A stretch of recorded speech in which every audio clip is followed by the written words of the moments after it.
बच्चों नेक्स्ट जो टॉपिक है वो हमारा क्या है, नॉर्मेलिटी। अब बात करते हैं नॉर्मेलिटी क्या होती है। तो नॉर्मेलिटी होती है number of gram equivalent of the solute present in 1 litre of the solution, यानी कि सोल्यूशन के 1 लीटर वॉल्यूम में सॉल्यूट के जितने ग्राम इक्विवेलेंट प्रेजेंट होते हैं वो नंबर कहलाते हैं नॉर्मेलिटी ऑफ द सॉल्यूशन। इसको रिप्रेजेंट किससे करते हैं बच्चों, कैपिटल एन से। अब देखिए नॉर्मेलिटी का फॉर्मूला क्या हुआ, number of gram equivalent of the solute upon volume of the solution in litre. इसको मैंने कैपिटल वी से इंडिकेट किया है। अब बात करते हैं बच्चों ग्राम इक्विवेलेंट सॉल्यूट के निकाले कैसे जाते हैं। तो ग्राम इक्विवेलेंट निकालने के लिए फॉर्मूला क्या होता है, weight of solute in gram upon equivalent weight of the solute, और अपॉन में क्या है पहले से वॉल्यूम ऑफ द सॉल्यूशन। अब मैंने क्या किया है, जनरली मैंने आपको पहले भी बताया था बच्चों, न्यूमेरिकल्स में जो वैल्यू गिवन होती है वॉल्यूम की जनरली वो होती है मिलीलीटर में। तो बच्चों अगर वो मिलीलीटर में है, अगेन इसको आप 1000 से डिवाइड करोगे और 1000 क्या होगा, न्यूमरेटर बन जाएगा।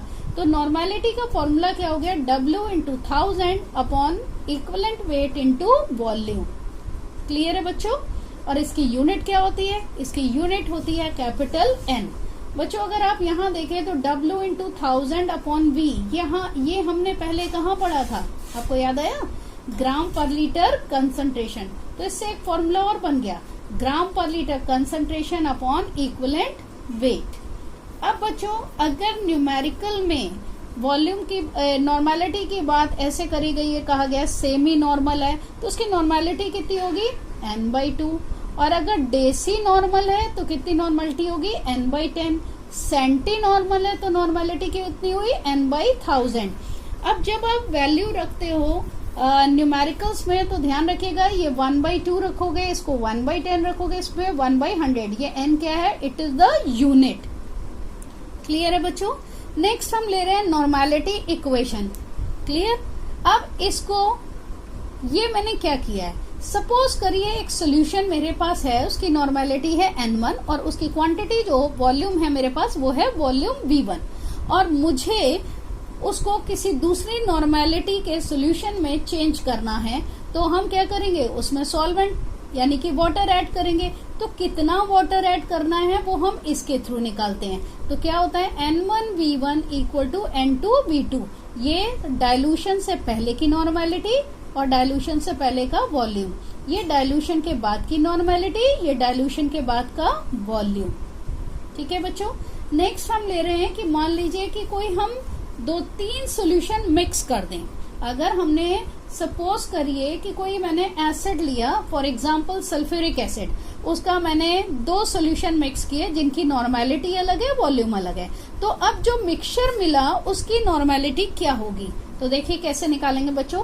Normality of the mixture equal to N1V1 प्लस N2V2 upon V1 plus V2। ये ठीक वैसे ही जैसे मैंने मोलैरिटी में किया था। N1 क्या है, पहला सॉल्यूशन जिसकी नॉर्मेलिटी N1 है और वॉल्यूम V1 है। ये दूसरा सॉल्यूशन जिसकी नॉर्मेलिटी क्या है, N2 और वॉल्यूम क्या है, V2। और ये क्या है, दोनों वॉल्यूम का सम। ऐसा नहीं है बच्चों कि हमेशा 2 ही सॉल्यूशन मिक्स होंगे, मे बी कि तीसरा हो, तब इसी तरह आप N3V3 कर लीजिएगा और नीचे भी प्लस V3 कर दीजिएगा। अब नेक्स्ट कंडीशन जो हम ले रहे हैं, इसमें मैंने आपको क्या बताया, एसिड ही लिया और अलग अलग नॉर्मेलिटी का लिया, लेकिन ऐसा भी जरूरी नहीं हमेशा सेम एसिड ही मिले, हो सकता है एसिड और बेस मिलाया हो। तब कंडीशन देखिए क्या है, Na रिप्रेजेंट कर रहा है normality of the acid, Va क्या है, volume of the acid, Nb क्या है, normality of the base, and Vb क्या है, वॉल्यूम ऑफ द बेस। अगर इनका प्रोडक्ट इसके प्रोडक्ट के इक्वल है तो सॉल्यूशन का जो नेचर होगा वो क्या होगा, न्यूट्रल, यानी उसकी जो pH वैल्यू होगी वो 7 होगी और उस पर लिटमस का कोई भी इफेक्ट नहीं पड़ेगा। अब देखिए अगर लिटमस पर उसका कोई भी असर नहीं पड़ रहा है, लेकिन अगर कंडीशन हमारी ये हो जाए NaVa is greater than NbVb, यानी इनकी नॉर्मेलिटी और वॉल्यूम जो है एसिड की, इसका जो प्रोडक्ट है वो नॉर्मेलिटी और वॉल्यूम जो बेस के हैं इनके प्रोडक्ट से ज्यादा है, तो क्या होगा सोल्यूशन का नेचर एसिडिक, यानी जो पीएच वैल्यू होगी वो क्या होगी लेस देन 7। क्लियर बच्चों।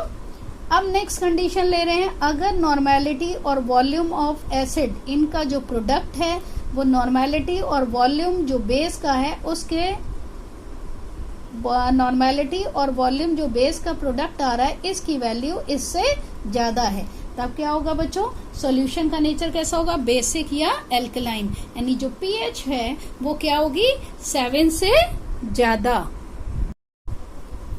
बच्चों आगे मैंने कुछ रिलेशन लिखे हैं जो कि बहुत ही इंपॉर्टेंट है, ये जरूर आप प्रिपेयर करिएगा। अब मोलैरिटी का फॉर्मूला मैंने क्या दिया था W into 1000 upon M into V, जब V किस में है मिलीलीटर में। अभी मैंने आपको बताया था W इंटू 1000 अपॉन V ये किसके इक्वलेंट होता है ग्राम पर लीटर कंसंट्रेशन। तो बच्चों ये फॉर्मूला क्या हो गया gram per litre concentration upon molecular weight. इसको दूसरे वर्ड्स में कह सकते हैं molarity into molecular weight equal to gram per litre concentration. इसी तरह नॉर्मेलिटी का फॉर्मूला हमने लिया था W into 1000 upon equivalent weight into volume, जब वॉल्यूम किस में है मिलीलीटर में। अगेन बच्चों ये हो गया आपका ग्राम पर लीटर कंसंट्रेशन, तो फॉर्मूला हो गया gram per litre concentration upon equivalent weight. और दूसरे तरीके से लें तो normality into equivalent weight equal to gram per litre concentration.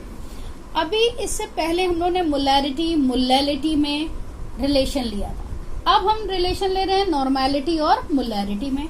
तो नॉर्मेलिटी अपॉन मोलैरिटी अगर बच्चों आप ऐसे ही वैल्यू रख दीजिए तो दिस अपॉन दिस होगा, सेम फिगर्स कैंसिल हो जाएंगी, तो क्या आएगा small m upon e, it means molecular weight of the solute upon equivalent weight of the solute, या इसको कह सकते हैं स्मॉल n। अब आप सोचोगे स्मॉल n क्या होता है, तो बच्चों ये अगर एसिड है तो उसकी बेसिसिटी है और अगर बेस है तो उसकी क्या है एसिडिटी।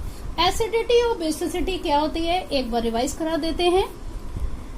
एसिड में जितने भी ऐसे हाइड्रोजन हो जिनको आप रिप्लेस कर सकते हो, तो number of replaceable hydrogen atom क्या है बेसिसिटी, और एसिडिटी क्या है बेस में जितने भी OH माइनस आयन प्रेजेंट हैं वो उसकी इंडिकेट करती है एसिडिटी। बच्चों यहाँ पे बहुत एक इम्पॉर्टेंट पॉइंट बता रहे हैं, ध्यान से सुनिएगा।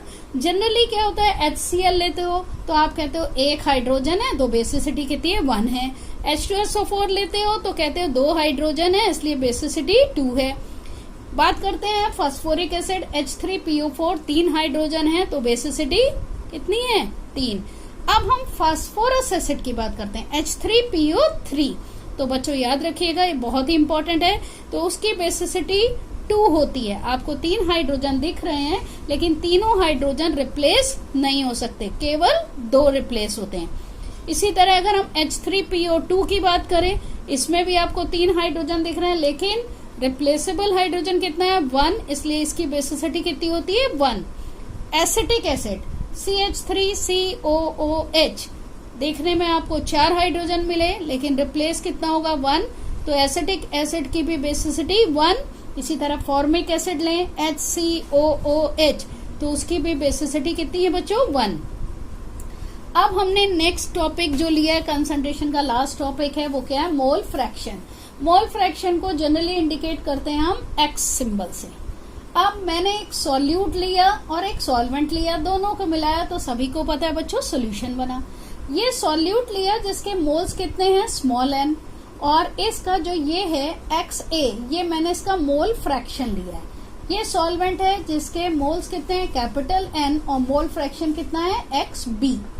अब सॉल्यूशन में कितने मोल्स होंगे भाई, सॉल्यूट के भी होंगे और सॉल्वेंट के भी होंगे, तो टोटल मोल्स कितने हो गए small n plus capital N।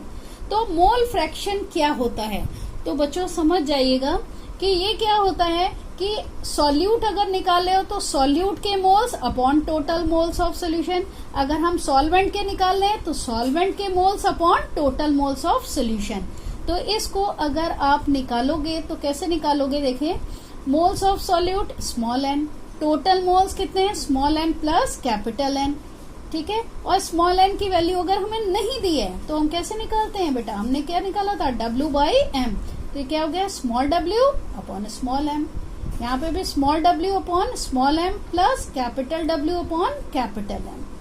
अब बेटा इसी तरह हमने निकाले हैं यहाँ पे मोल फ्रैक्शन ऑफ सॉल्वेंट, क्या होगा moles of solvent upon total moles of solution, ये हो जाएगा capital N upon small n plus capital N।